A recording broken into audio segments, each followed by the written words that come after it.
We can time that by about 4 if we look at families and added family members.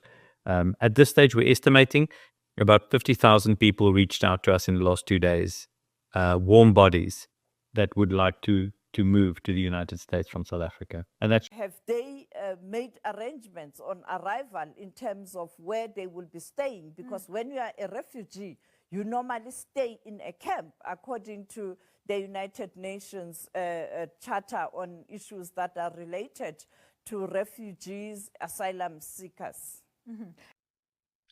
Let me first deal with the African National Congress. The ANC come and vexes forth about its belief in a united South Africa and non-racialism. And yet it is under 31 years of ANC government that we have seen the continuation of Oranje, Kleinfontein, and other racist enclaves. The ANC has no backbone. That the embassy here in South Africa, the US embassy, is doing or conducting interviews of those Afrikaners who want to go to the United States of America as refugees. And the response was that this is in relation to the executive order that was signed by President Trump, you recall immediately when he got into office, saying that Afrikaners in South Africa are being persecuted and therefore they are discriminated, and he's willing to give them refugee status in the United States of America. It could have implemented Section 9 of our Constitution to bring an end to these racist enclaves. It did not do so. So the road to hell for the ANC is paved with good intentions. As far as the Democratic Alliance is concerned, well, the DA tries to argue for some reasons why these enclaves can exist. It still tries to provide some arguments in favor of it. It has got documents. It's almost a number of those South Africans, and they are expected to arrive in Washington on Monday. If they will be arriving in Washington on Monday, I think they will be leaving South Africa if they are flying direct to the United States of America on Sunday. We are going to try and track down Solidarity, including the AfriForum, the two organizations that went to the United States of America and make these allegations, and now Trump responding to those allegations. But what is...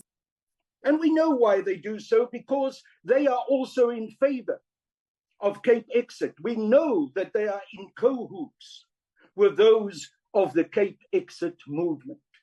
So the DA has no standing to come and tell us about a united South Africa and its opposition to these racist enclaves.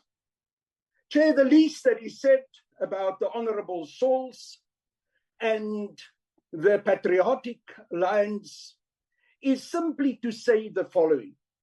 You don't understand our history. Responding to those allegations. But what is of concern, I think, is that when you apply for refugee, much younger, who can still make a better life in America, but the senior Afrikaner citizens, whites, let us be clear, those who are in South Africa, many of them are saying they are not going anywhere, they are staying here in South Africa. And therefore it will be interesting when they arrive in the United States. Our history. And it is very rich of you to come and try and attack the economic freedom fighters. How do you dare call the EFF not a party that stands for non-racialism, inclusivity, and stands for the full empowerment of the majority of people? You that abuses cultural identity in the most shallow possible way to try and promote your own little spaza shop. But if you have covered Trump during the first term and even now, you can't predict Donald Trump. He can wake up the next day and everything has changed. So the question for me is, we got the response from the State Department confirming that the Afrikaners, white Afrikaners who have applied will go to the United States of America. They are processing those applications. But when you look... Well, to be honest with you, how do you test an Afrikaner? I've got an English name and an English surname, but I'm